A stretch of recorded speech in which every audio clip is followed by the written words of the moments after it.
Faute d'inventer des Médikamente nouveaux. Statt wirklich neue, wirksame Medikamente gegen echte Krankheiten zu erfinden, Krankheiten, die die ganze Menschheit treffen können, wie Krebs, Bluthochdruck und so weiter, hat die Pharmaindustrie einen einfacheren Weg gefunden, um ihre Verkaufszahlen zu halten. Sie erfindet Krankheiten, die es gar nicht gibt, und bietet Arzneien an, die nicht helfen. Aber das ist unwichtig. Schließlich sind die sogenannten Kranken ja auch nicht krank.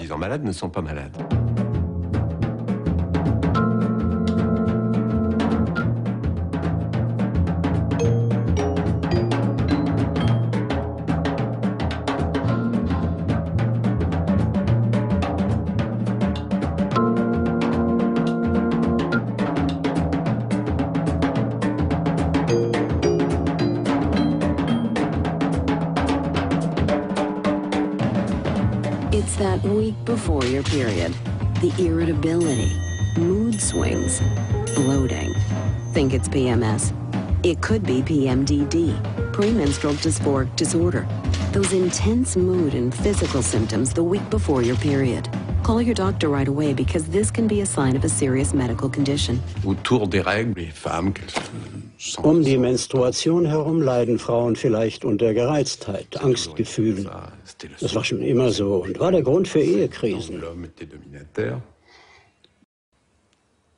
Alors on a créé le syndrome dysphorique menstruel. C'est pas beau ça?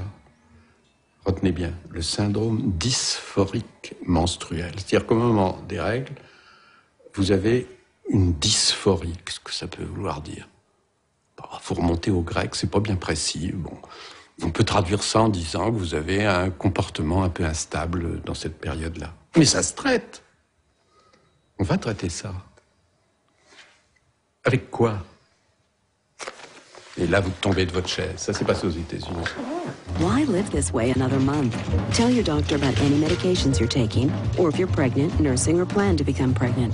Some women may experience side effects. Il y avait un médicament contre la dépression très connu qui était le Prozac. Et le Prozac est arrivé en bout de brevet, il rapportait plus rien au laboratoire. Alors boum, boum, boum, boum, 100 articles publiés sur le syndrome dysphorique menstruel pendant un an dans 30 journaux. Des visiteurs médicaux qui vont distribuer des extraits pour apprendre aux médecins ce qu'ils ne connaissaient pas, le syndrome dysphorique menstruel. Et apparaît la solution, la nouvelle molécule qu'on va vendre, car c'est la même que le Prozac avant, exactement, le dosage, tout est pareil, sauf la couleur, qu'on va vendre 4 fois plus cher. C'est bien normal, puisqu'on se traite que pendant 5 jours par mois, il faut rentrer dans ses frais. Voilà. C'est renversant. C'est renversant, c'est diaboliquement malin. Doctors can now treat PMDD with the first and only prescription medication. If you develop a rash or hives, call your doctor right away, because this can be a sign of a serious medical condition. Il y en a qui ont remarqué, effectivement, parmi les firmes pharmaceutiques, qu'il y a une hypothèse intéressante qui serait non pas de s'épuiser ou de s'échiner ou de s'efforcer à trouver des solutions, à trouver un nouveau médicament pour un problème de santé, mais tout simplement, avec les médicaments qu'elles ont déjà, inventer un problème de santé qui conviendrait, entre guillemets, aux médicaments. Donc ça renverse le système, ça renverse la pensée. Elles ont un portefeuille, comme elles disent, de médicaments qui est utilisé pour ceci ou cela, ou qu'elles ont développé et puis qui vraiment ne passe pas la barre parce qu'il n'est pas assez intéressant. Est-ce qu'on ne pourrait pas inventer ou faire croire à une maladie ou un problème où ce médicament rendrait service? Imaginez que vous soyez fabricant de voitures ou carrossier. Votre objectif ne serait pas de fabriquer des chariots pour les cul-de-jatte. Il s'agit de fabriquer des voitures les plus attractives possibles pour ramasser, vous ouvrir ou maintenir les marchés les plus importants. Toute la problématique des industries, en général, l'industrie pharmaceutique en particulier, c'est la même. Autrement dit, ce qui va cibler les efforts de l'industrie ne sont pas les problèmes de santé publique, ne sont pas les malades, ce sont les marchés possibles. Les marchés possibles les plus intéressants pour elle, où elle vendra beaucoup et le plus cher possible.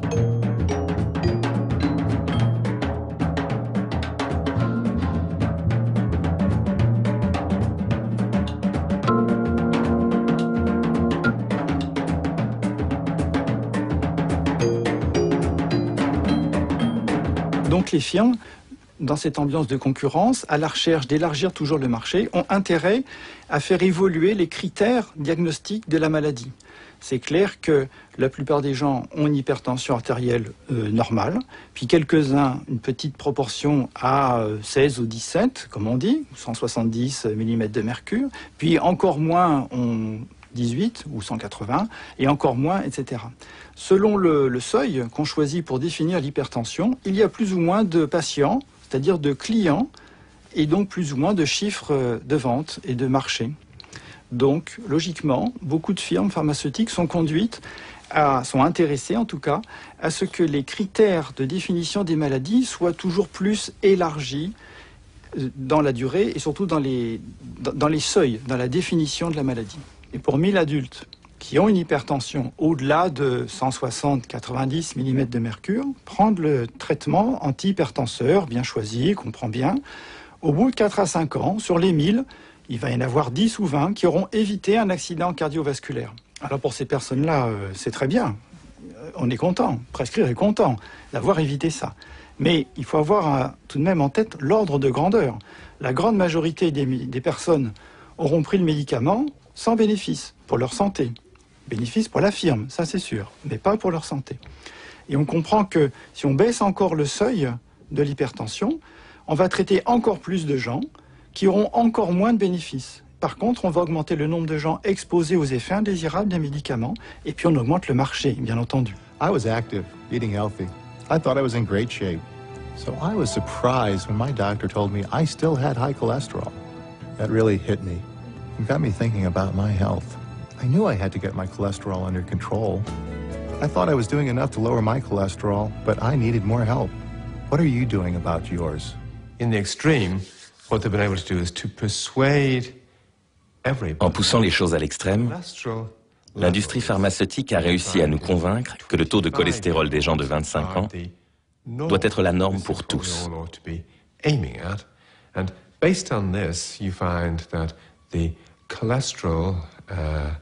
Mais en prenant ce taux pour référence, on constate que 95% des Français et des Allemands, par exemple, sont techniquement malades.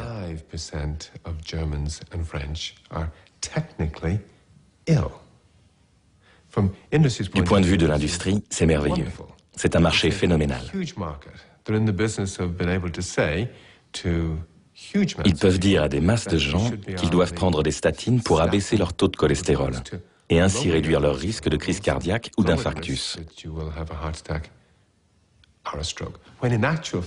Alors qu'on sait que si on n'a pas d'autres facteurs de risque, si on n'a pas déjà eu un infarctus, si on n'est pas en surpoids, si on ne fume pas, prendre ce type de médicament augmente au contraire votre risque de mourir.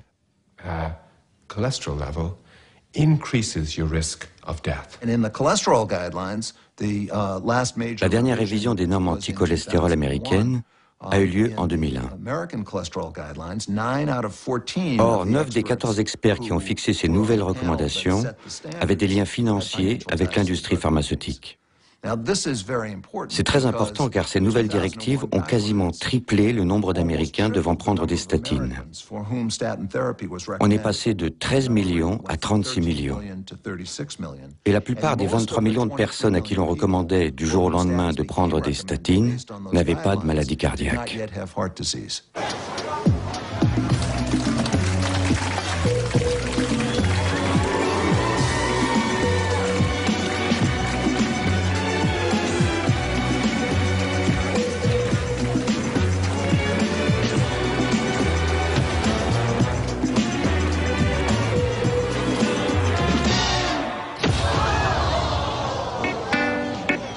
One in 5 people has high cholesterol. Millions need treatment. The cholesterol community, what becomes known later to their critics as the cholesterol. La communauté du cholestérol, que ces critiques appellent la mafia du cholestérol, ne cherche pas simplement à montrer que la gestion du cholestérol conduit à des progrès dans le traitement des maladies cardiaques.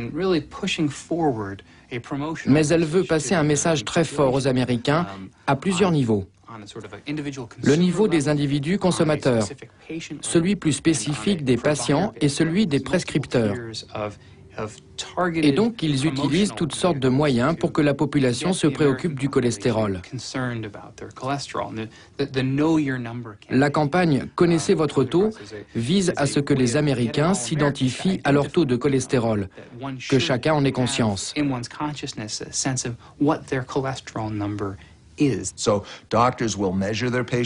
Les médecins vont donc mesurer le taux de cholestérol, ce que les patients demandent. Si le taux est un peu élevé, le médecin va dire « Monsieur ou Madame Jones, vous avez du cholestérol, revenez dans 3 mois, et pendant cette période, faites de l'exercice, mangez moins gras, et on verra si le taux a baissé. » Le plus souvent, le taux ne baisse pas beaucoup avec ces changements de style de vie. Et là, le docteur va dire « Ah, ça n'a pas baissé. Je vais vous donner un médicament anti-cholestérol et vous n'aurez plus à vous en soucier. » Mais il rate complètement la cible car en changeant ses habitudes de vie, le patient a fait ce qu'il fallait pour réduire ses risques cardiovasculaires de 60 à 80%. C'est une intervention thérapeutique extrêmement efficace. Mais quand le médecin dit « on va vous donner un médicament et vous n'aurez plus à vous soucier de ces résolutions si difficiles à tenir », il se trompe d'objet car il ne réalise pas que le patient a fait ce qu'il fallait. L'exercice et la diététique ne font peut-être pas baisser le cholestérol, mais ils font baisser les risques cardiovasculaires. Bob Dole. Courage, something shared by countless Americans. Those who risked their lives. Those who battled serious illness. When I was diagnosed with prostate cancer, I was primarily concerned with ridding myself of the cancer. But secondly, I was concerned about possible post-operative side effects like erectile dysfunction, ED, often called impotence.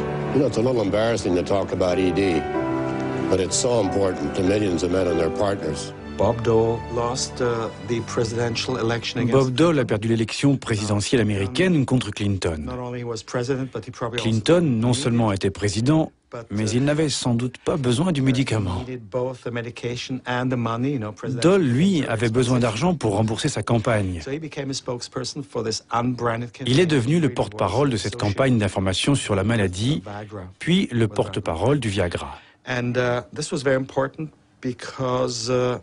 C'était très important à cause de la stigmatisation. Il fallait vraiment quelqu'un de très respecté, de très conservateur.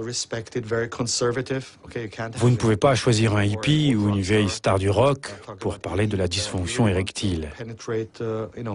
Si vous voulez pénétrer le marché de l'Amérique moyenne, il faut un conservateur, car ils sont plus nombreux que les hippies. C'était la personne idéale. Sénateur, venant du Sud, ancien combattant, très respecté, parfait pour parler de la dysfonction érectile. Ça a vraiment convaincu beaucoup de gens qui se sont dit « Si Bob Dole a le courage d'en parler, moi aussi je peux ». Ich liebe meine Frau, weil sie beim Scrabbeln Wörter erfindet, die in keinem Wörterbuch stehen. Weil sie vom VfL Dortmund spricht, um mir beim Fußball zu imponieren. Und weil sie mich wegen meiner Erektionsstörung nicht unter Druck setzt. Ich will sie nicht verlieren. Darum gehe ich jetzt zum Arzt. With the production of a drug like Viagra, what you have industry doing... Avec un médicament comme le Viagra, l'industrie a réussi à nous convaincre que la moindre variation de rigidité de la verge, si elle n'est pas de 100% en toutes circonstances, constitue une dysfonction, une maladie qui requiert un traitement. It's an illness, and that it needs to be treated. Avant, il y avait un certain nombre d'hommes âgés qui avaient d'autres pathologies, avec pour conséquence d'être impuissants. Mais cela représentait un marché bien trop étroit pour un médicament comme le Viagra. Aujourd'hui, on pousse les adolescents à croire que si les choses ne sont pas parfaites à chaque fois, c'est qu'ils sont malades et que le médicament est la réponse à leurs problèmes.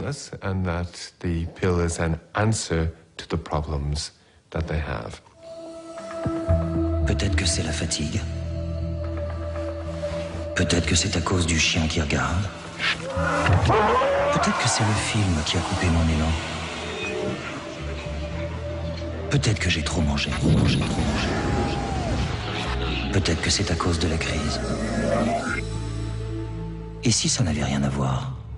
Ne cherchez plus d'excuses. La majorité des patients souffrant de problèmes d'érection peut être traités, vous aussi. En ouvrant le journal à la page des sports la semaine dernière, j'ai vu une pleine page de pub pour Cialis, un médicament contre la dysfonction érectile, comme le Viagra. Une autre manière d'élargir le marché, c'est de prendre un médicament dont l'usage est occasionnel ou même régulier, comme un médicament contre la dysfonction érectile. Quand un homme souhaite avoir un rapport sexuel, il pense à prendre son Viagra ou son Cialis, on peut le comprendre. Mais dans cette pub, deux choses ont attiré mon attention. D'abord, il y avait un coupon qui disait « Découpez cette pub et apportez-la à votre médecin pour un essai gratuit ». Je me suis dit, voilà du bon marketing, impliquer le patient dans la gestion de ses troubles. Mais surtout, la pub disait « Prenez Cialis tous les jours pour être prêt ». Jouant sur ce stéréotype très masculin, il faut toujours être prêt, on ne sait jamais, vous feriez mieux alors d'avoir pris votre Cialis. Brillant marketing, c'est devenu un médicament de chaque jour. On dit que ça prend un paresseux.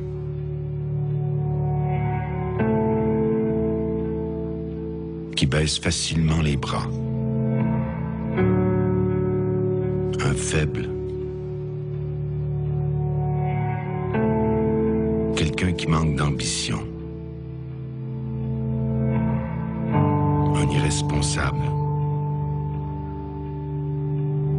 Un perdant. Ou quelqu'un qui manque de courage pour faire une dépression. La dépression est une maladie. Personne n'est à l'abri.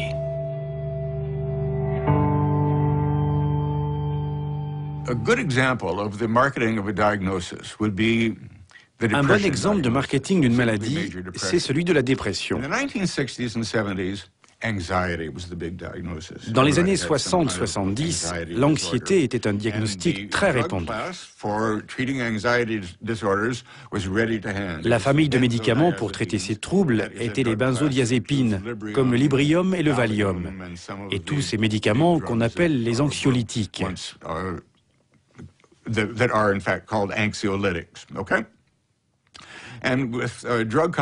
marketing des benzodiazépines allait de pair avec le marketing de l'anxiété. Les généralistes étaient encouragés à diagnostiquer des troubles de l'anxiété quand ils voyaient des patients au bord des larmes, fatigués, mais aussi nerveux et anxieux.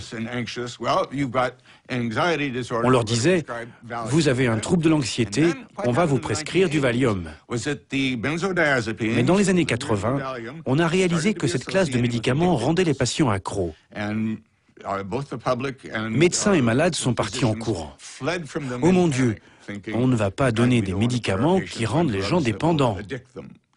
Et la voie était alors libre pour que la dépression entre en piste. You know when you feel the weight of sadness. You may feel exhausted, hopeless, and anxious.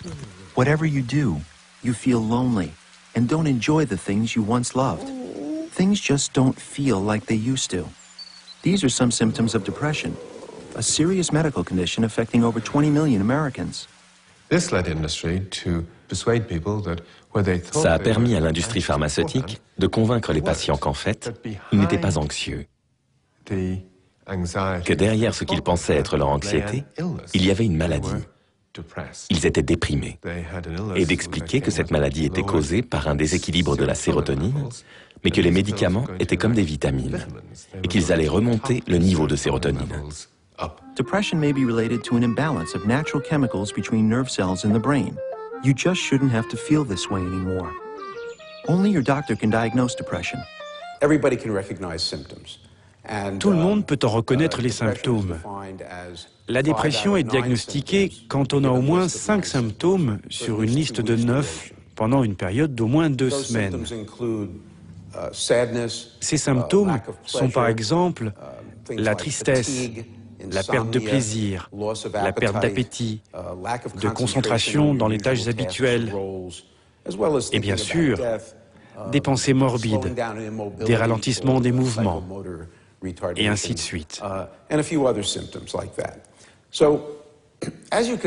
Comme vous pouvez le constater, bien des gens peuvent avoir ces symptômes de tristesse, de perte d'appétit, de fatigue, etc., pendant plus de 2 semaines, après toutes sortes de stress. Le problème, c'est que ces critères ne sont pas uniquement utilisés par des spécialistes, qui sauraient faire la différence entre une réaction normale à une perte d'emploi, de proches, une trahison, etc., et une véritable maladie mentale. En tout cas, certains sauraient. Mais le problème, c'est que ces critères sont devenus tellement déifiés dans la culture médicale qu'ils sont devenus la définition même d'un désordre mental. Depression is emotional, sadness, loss of interest, and it's physical too. Aches, pains, fatigue. 5 symptômes sur 9, c'est assez arbitraire. Peut-être que des gens qui ont moins de 5 symptômes peuvent avoir tout de même une dépression. Dans les questionnaires chez les médecins, il est d'ailleurs dit que si vous avez moins de 5 symptômes, vous pouvez tout de même être considéré comme ayant une dépression mineure. Vous voyez comment, à partir de cette liste de symptômes, on vous embarque dans une direction où pratiquement tout épisode de tristesse dû à un événement difficile devient une maladie traitée quasiment automatiquement avec un médicament.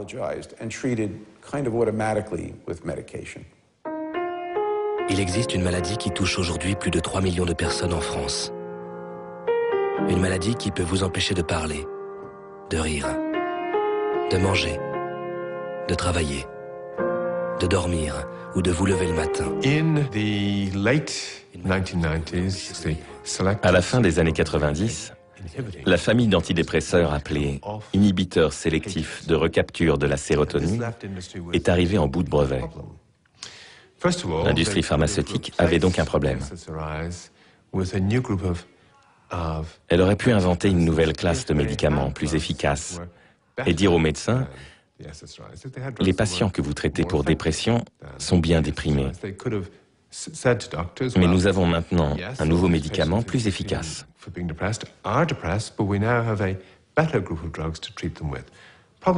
Le problème, c'est que l'industrie pharmaceutique n'avait pas de médicaments plus efficaces. La stratégie a donc été de reproduire ce qu'elle avait fait 20 ans auparavant, quand elle avait transformé les patients anxieux en patients déprimés.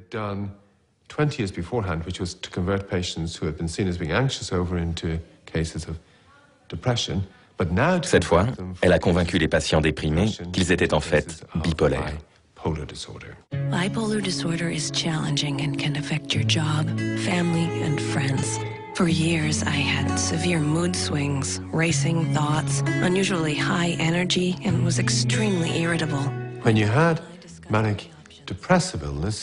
Quand un patient maniaco-dépressif est en phase maniaque, cela signifie qu'il reste des mois à l'hôpital.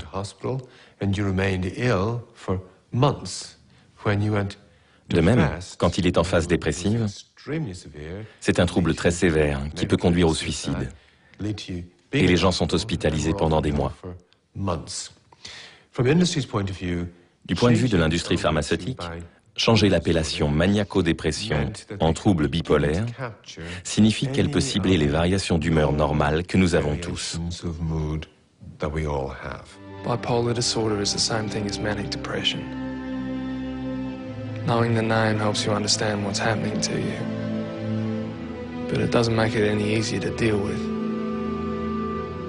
You're so high, so low.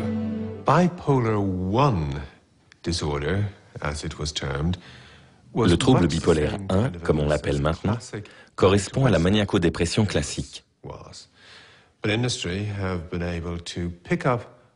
Mais l'industrie a réussi à mettre en avant des recherches qui suggèrent qu'il existe aussi un trouble bipolaire 2,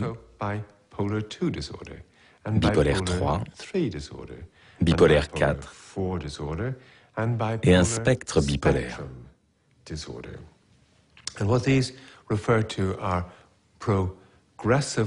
Ces différents termes recouvrent une définition de plus en plus allégée de la maladie, au point d'inclure les variations d'humeur que l'on peut avoir au cours d'une journée. You or I have our mood going up and down during the course of the day. If you, on a Monday morning, il peut arriver que le lundi matin, comme beaucoup d'entre nous, vous vous sentiez d'humeur maussade. Cela va s'arranger au fil de la journée.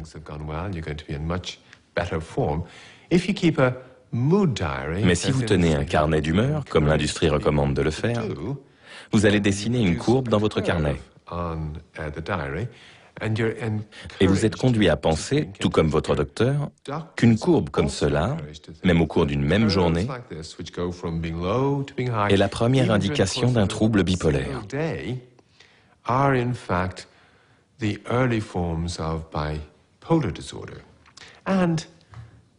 Et bien sûr, docteur, il faut traiter au plus tôt la maladie avant qu'elle ne devienne plus sévère et presque impossible à guérir.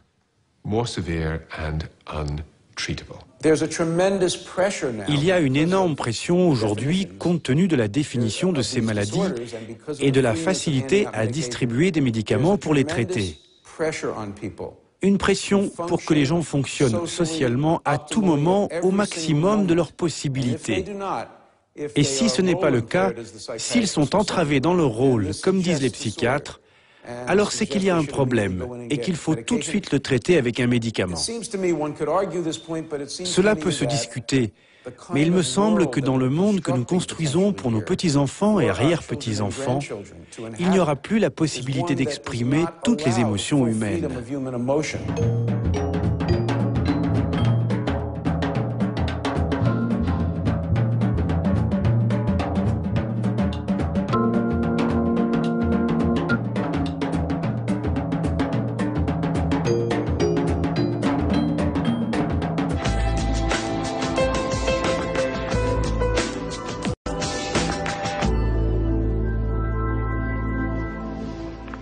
Utsubyo というのはこちら心の風邪と言われてきました。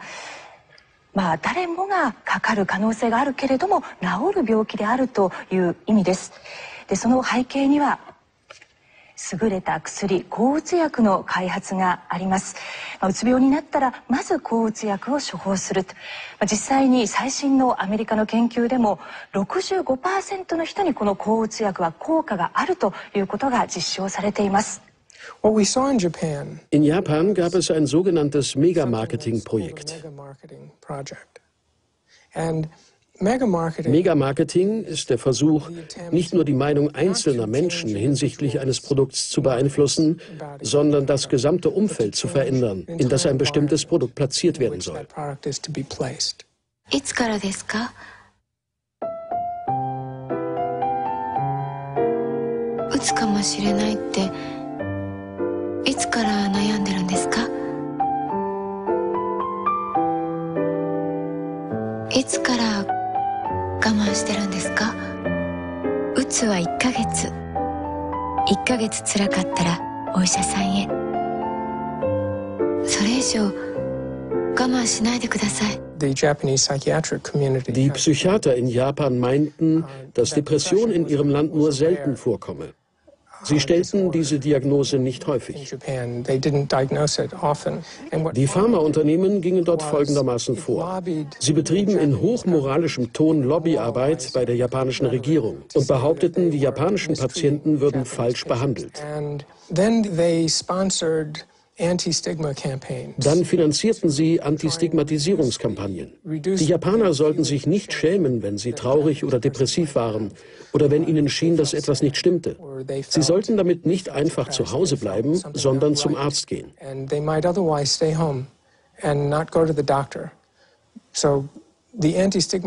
Die Kampagne sollte also dazu beitragen, dass seelische Erkrankungen als etwas Normales wahrgenommen werden. Interviews mit Prominenten und TV-Berühmtheiten wurden veröffentlicht, Artikel gesponsert und in Zeitungen platziert, um den Menschen den Begriff der Depression näher zu bringen.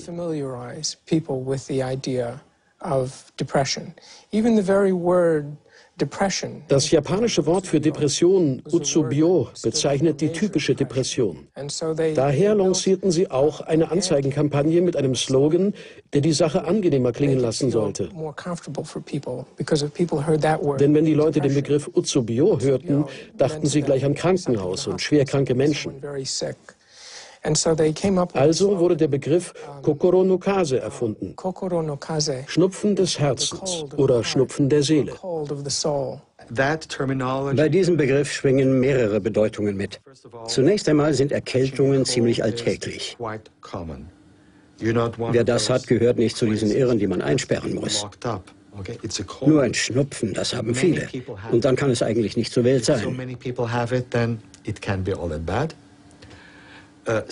Zweitens, Japaner nehmen sehr viele Antibiotika. Deshalb bedeutet es für sie auch, eine Erkältung, die kann man behandeln, dagegen gibt's doch etwas. Schließlich ist die Seele etwas Poetisches. Und das kam bei den Japanern sehr gut an. Es berührte sie emotional. It connected with how they felt. Die Wahrnehmung wandelte sich danach tatsächlich stark. Die Menschen gewöhnten sich an die Vorstellung von einer leichten Depression, die nunmehr von Ärzten behandelt und von der Regierung als Tatsache anerkannt wurde. Die hatte nämlich zuvor nicht wahrhaben wollen, dass auch in Japan Menschen unter Depressionen litten, oder höchstens ein paar wenige. Aber auch die Regierung hat bemerkt, dass irgendwas die Produktivität der japanischen Arbeiter ausbremste. Deshalb schien es plötzlich sinnvoll, Depressionen zu behandeln.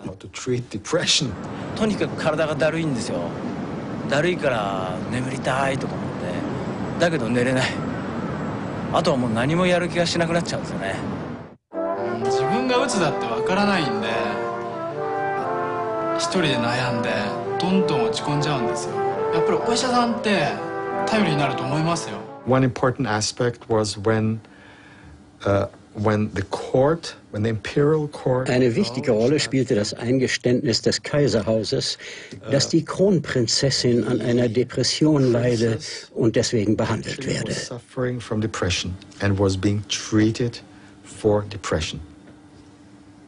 Wer hätte einen noch prominenteren Fall liefern können? Höchstens noch der Kaiser selbst. Es war einfach ideal. Es fängt damit an, dass die Pharmaindustrie sagt, lassen Sie uns das übernehmen. Wir lancieren einen Werbefeldzug gegen Stigmatisierung, machen für Sie die Lobbyarbeit bei der japanischen Regierung, führen für Sie klinische Untersuchungen durch. Wir verbreiten die Botschaft. Und die japanischen Psychiater glauben, das Richtige zu tun, besonders die, die für die Pharmaindustrie arbeiten.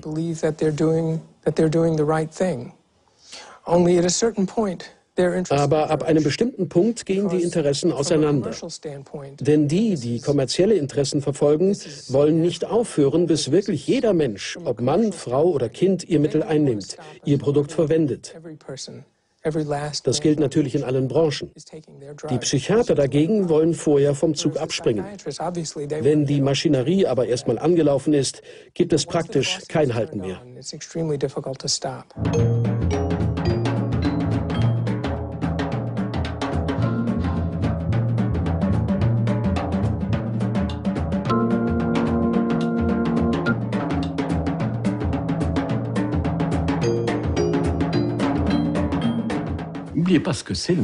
Vergessen Sie nie, was Marketing für Ärzte bedeutet.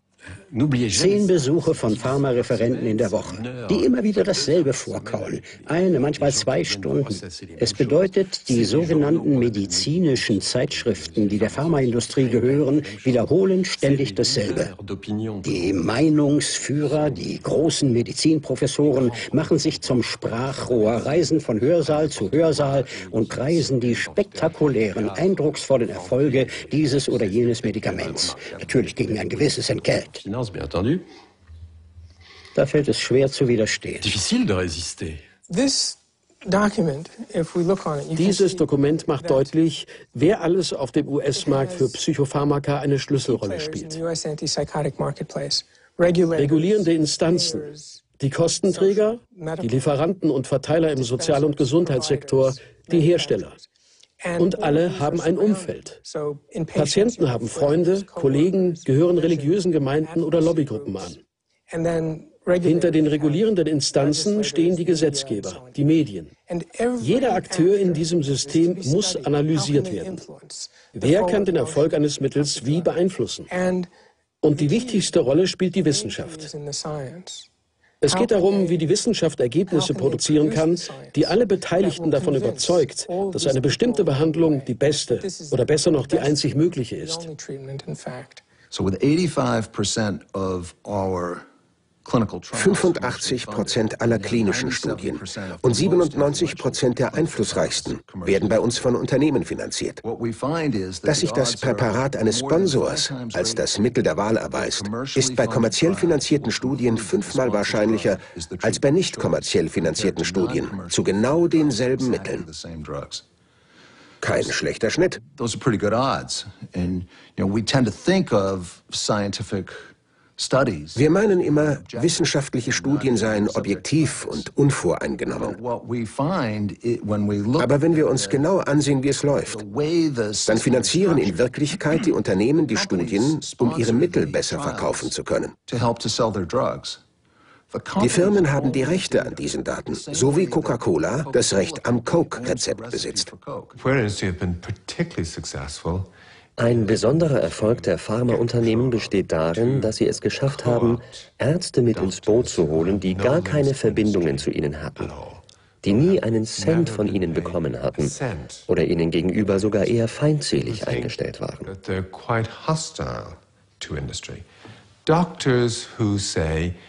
Ärzte, die sagen, wir halten uns an die Fakten, wir wollen Nachweise sehen und werden uns eine eigene Meinung bilden. Nicht, weil die Industrie uns bezahlt hat, nicht, weil man uns zu Konferenzen gekarrt hat. Wir entscheiden selbst, je nach Beweislage. Das Kernproblem ist aber, dass die Pharmaindustrie die Nachweisführung immer mehr in der Hand hat, anders als noch in den 60er Jahren. Sie kontrolliert restlos alle klinischen Studien. In den Jahren 1980 bis 1982 haben wir als Studenten stundenlang klinische Studien auseinandergenommen. Wir durchforsteten sie nach statistischen Fehlern und Messergebnissen, die nicht zur Klärung der Fragen beitrugen, um die es eigentlich ging. Damals stießen wir auf viele problematische Details. Aber ich kann mich an keinen einzigen Fehler erinnern, von dem wir annahmen, dass er auf einer finanziell bedingten Voreingenommenheit beruhte. Natürlich ist die Wissenschaft nicht perfekt. Aber sowas haben wir damals nicht entdeckt.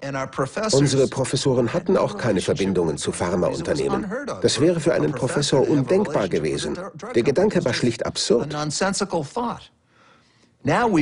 Heute stößt man unentwegt auf Bedenkliches. Hätte man eine Zauberbrille und würde man die renommierten Professoren in ihren weißen Kitteln die Klinikgänge runterkommen sehen, würden sie wirken wie Formel-1-Fahrer. Nur, dass sie nicht Pennzoil und Mobil-Benzin sagen, sondern Merck und Pfizer und Ingen Pharma und Genzyme, weil sie von denen gesponsert werden. Alle Professoren haben solche finanziellen Verbindungen. Vous êtes jeune et vous souffrez d'un mal de dos persistant, un vrai cauchemar quotidien. Même au repos, la douleur vous enflamme. Ce mal de dos peut cacher une spondylarthrite ankylosante. Une maladie douloureuse et handicapante qui se traite bien si on la dépiste à temps. La spondylarthrite ankylosante, parlez-en à votre médecin. Informez-vous sur dosaumur.com, une initiative de la Société française de rhumatologie en partenariat avec Pfizer. Heute können sich die Patienten im Internet das Gefühl verschaffen, die Dinge selbst in der Hand zu haben, weil sie dort jede Menge medizinischer Informationen finden. Sie können auf medizinische Zeitschriften zugreifen, sich Websites zu bestimmten Krankheiten ansehen. Sie können mit ihren Freunden beratschlagen, können in Online-Foren Rat einholen, endlos viele Informationen sammeln. Manche meinen sogar, das sei geradezu unabdingbar, wenn man ein guter Patient sein will. Man muss bereits gründlich informiert sein, bevor man zum Arzt geht, muss selbst recherchiert haben. Man geht nicht einfach zum Arzt, seine Fachmeinung zu hören, sondern um mit ihm zu verhandeln und einen eigenen Behandlungsplan aufzustellen. Die Sache hat aber einen Pferdefuß, denn im Internet lässt sich besonders gut verheimlichen, woher die Informationen stammen. Stellen wir uns mal Folgendes vor. Gerade war ich bei meinem Doc. Seit Jahren schleppe ich mich mit Rückenschmerzen herum. Morgens komme ich kaum hoch, habe das Gefühl, ich bin total eingerostet. Brauche eine Stunde, bis ich mich wieder frei bewegen kann. Die heiße Dusche hilft da nicht viel. Und während der Fußball-WM sehe ich dann im Fernsehen diesen Spot mit Franck Leboeuf und erfahre, diese Rückenschmerzen, das ist eine Spondylitis ankylosans. Und dagegen gibt es ein Medikament. Was tue ich also? Ich schaue in meinem geliebten Internet nach. Ich tippe den Namen dieser Kampagne ein. Den kann man sich ja leicht merken. Dos au mur, mit dem Rücken zur Wand.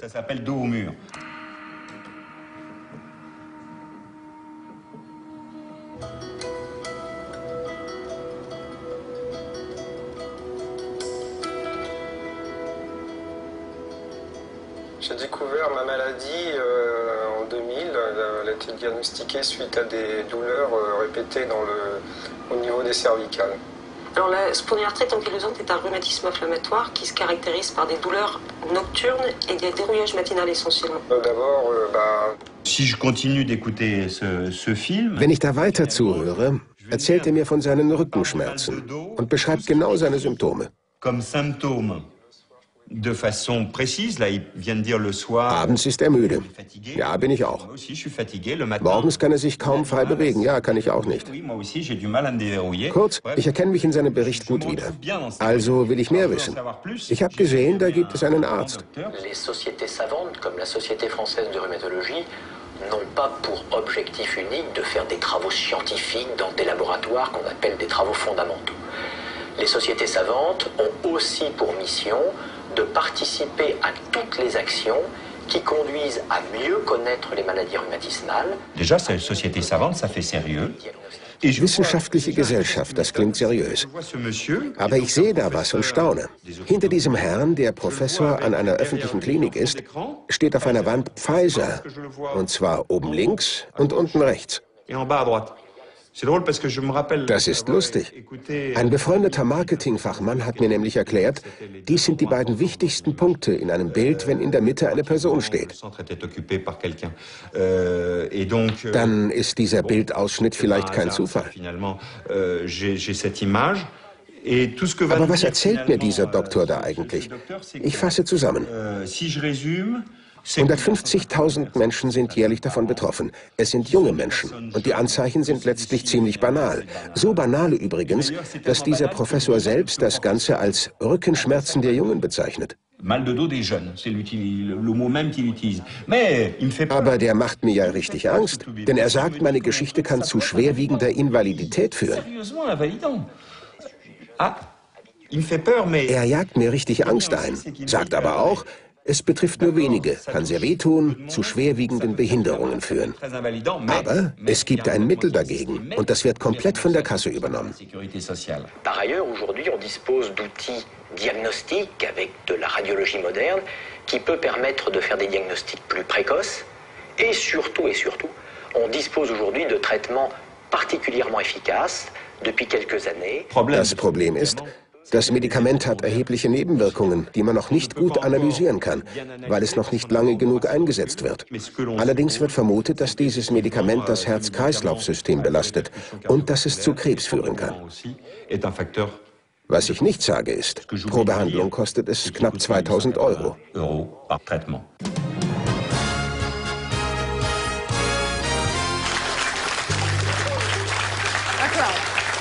Goedenavond, welkom bij Radar. Gezonde Skepsis is Unsere Initiative Gesunde Skepsis beobachtet, wie die Pharmaunternehmen Lobbyarbeit betreiben, wie sie Präparate vermarkten und versuchen, die Öffentlichkeit, die Ärzte, die Regierung und die Medien zu beeinflussen. Wir wollen den Einfluss der Branche mindern, damit die Menschen vernünftiger mit Medikamenten umgehen. Zusammen mit der Verbrauchersendung TROS Radar erdachten wir eine Pseudokrankheit. Wir wollten zeigen, wie Pharmaunternehmen Kampagnen lancieren, um bestimmte Krankheiten ins Bewusstsein zu bringen und entsprechende Produkte zu vermarkten. Dafür beauftragten wir eine Agentur für Marktforschung. Wir arbeiten für ein großes Pharmaunternehmen, das ein neues Mittel gegen Blähungen auf den Markt bringen wird. Wir brauchen eine Marktanalyse, um herauszufinden, wie verbreitet das Problem ist. 1 op de 4 Nederlanders heeft last van winderigheid. Van deze mensen heeft 86% lichamelijke klachten als een opgeblazen gevoel, buikkrampen of misselijkheid. 75% heeft geestelijke klachten als schaamte, ongemakkelijkheid of onzekerheid. 76% is nog nooit bij de huisarts geweest voor zijn winderigheidsprobleem. En ruim de helft wil wel een medicijn gebruiken om winderigheid tegen te gaan.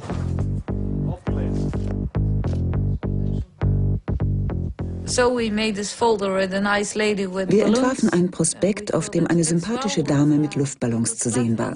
Das schien uns gut zu passen, weil Blähungen ja mit Luft zu tun haben und weil es nett aussieht. Genauso machen es die Pharmaunternehmen. Sie zeigen Patienten, die glücklich wirken, weil ihr Problem gelöst ist.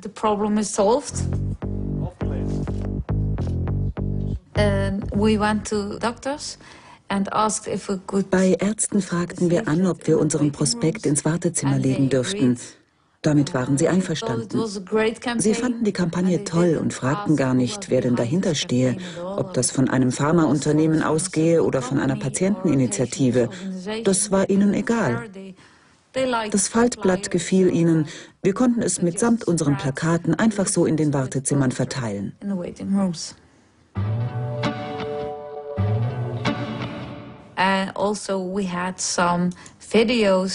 Wir drehten auch Videos über Menschen, die unter Blähungen litten. In einem davon sieht man zum Beispiel meine Tochter als angebliche Patientin. Sie wird von ihren Klassenkameraden gehänselt und der Lehrer sagt ihr, dass es sich nicht gehöre, im Klassenzimmer einen fahren zu lassen. Dann heißt es weiter, der Arzt habe ihr einfach eine Pille gegeben und die Sache war ausgestanden. It's over.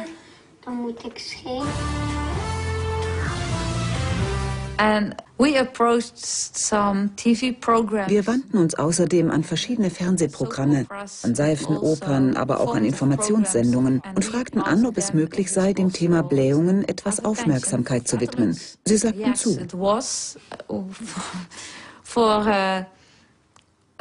One show opera, a very popular program in the Netherlands, Good Times, Bad Times. Bei Gute Zeiten, Schlechte Zeiten, das in den Niederlanden sehr populär ist, mussten wir 50.000 € bezahlen. Eine der Hauptfiguren in der Soap, ein Mann, sprach dann mit der Ehefrau über seine Blähungen. With his wife, that he had really a problem with flatulence and sie riet ihm, zum Arzt zu gehen. Dann wurde er im Wartezimmer beim Arzt gezeigt und dort hingen die Plakate unserer Kampagne.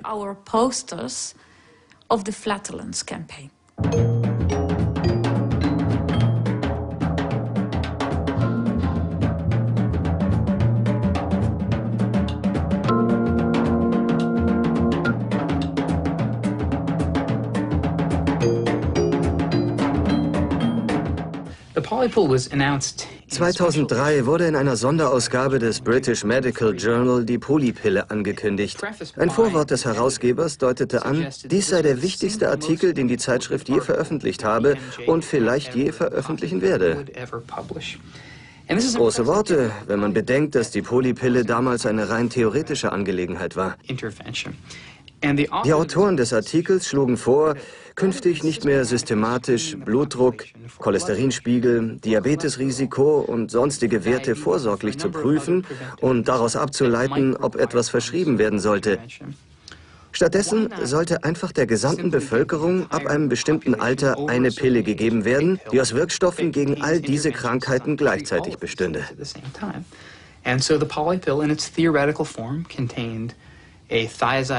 Die Polypille, lediglich ein theoretisches Konzept, sollte daher ein Diuretikum, ein Beta-Blocker, ein ACE-Hämmer, Folsäure und Aspirin enthalten. Dahinter steckte die Idee, die Einnahme jeder dieser Wirkstoffe geht mit möglichen Nebenwirkungen einher. Gleichzeitig kann jeder prophylaktisch von Nutzen sein. Durch ein Ausbalancieren der Risiken wäre es dem damaligen Artikel zufolge möglich, die Zahl der durch Herz- und Gefäßkrankheiten ausgelösten Todesfälle um rund 88% zu senken. Man müsse einfach nur der gesamten Bevölkerung über, ich glaube, 50 diese Pille verabreichen. Die Polypille klang wie von Orwell persönlich erfunden und rief sofortige Begeisterung hervor. Hunderte Menschen schrieben Mails an die Fachzeitschrift und erklärten, wenn es so eine Pille gäbe, würden sie sofort nehmen. Andere sagten, warum nur eine einzige Polypille? Denkbar wäre doch auch eine speziell für Männer mit einem Mittel gegen Prostataerkrankungen und eine für Frauen mit Tamoxifen, um das Brustkrebsrisiko zu senken.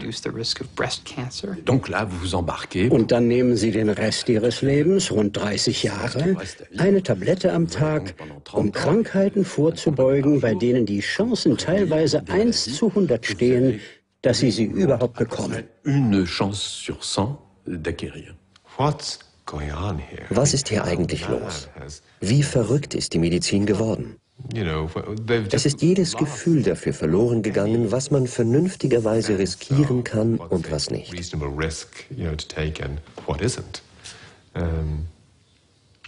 Wenn man etwas Französisches einfließen lassen wollte, könnte man an ein berühmtes Zitat von Pinel über die Heilkunst erinnern. Es sei eine große Kunst, ein Mittel zu verabreichen, um eine Krankheit zu behandeln. Aber die größere Kunst sei zu wissen, wann man auf eine Behandlung verzichtet. Diese Kunst ist uns verloren gegangen. Und zwar, weil das Wort Nein für den Markt ein Fremdwort ist.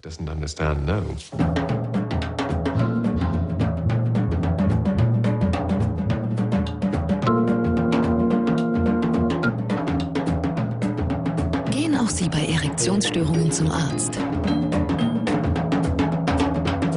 La dépression est une maladie. Solicita ya a tu médico.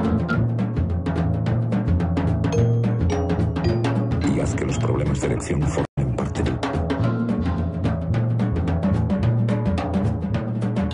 Und Ihr Cholesterinspiegel kann 24 Stunden... Parlez-en à votre médecin, c'est important.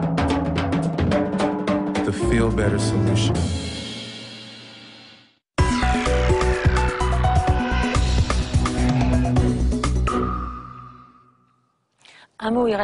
Irène Frachon, ein Wort noch zu diesem Film. Krankheiten werden erfunden, um Medikamente weiter zu verwerten, Grenzwerte, die gesenkt werden, um den Absatz wieder anzukurbeln, um noch mehr Gewinne zu machen. Das ist wahrscheinlich weit weg von dem, was Sie sich unter Medizin vorstellten, als Sie Ärztin wurden. Ja, ich denke mal, dass ich da nicht alleine bin. Ich hoffe es zumindest, dass alle Ärzte und auch alle zukünftigen Ärzte, alle Medizinstudenten diesen Beruf wählen, weil sie helfen wollen, weil sie Kranken helfen wollen, weil sie Menschen helfen wollen, die das brauchen. Und ich denke, der Eid des Hippokrates sieht ja zuallererst vor, man darf nicht schaden. Ja, an erster Stelle nicht schaden. Und es ist wirklich schrecklich, dass sich das jetzt so umgekehrt hat. Es geht aber auch darum, zu pflegen und zu begleiten. Frau Frachon, herzlichen Dank. Ihnen, meine Herren, herzlichen Dank, dass Sie hier waren. Ihnen, liebe Zuschauer, ebenfalls danke fürs Zuschauen.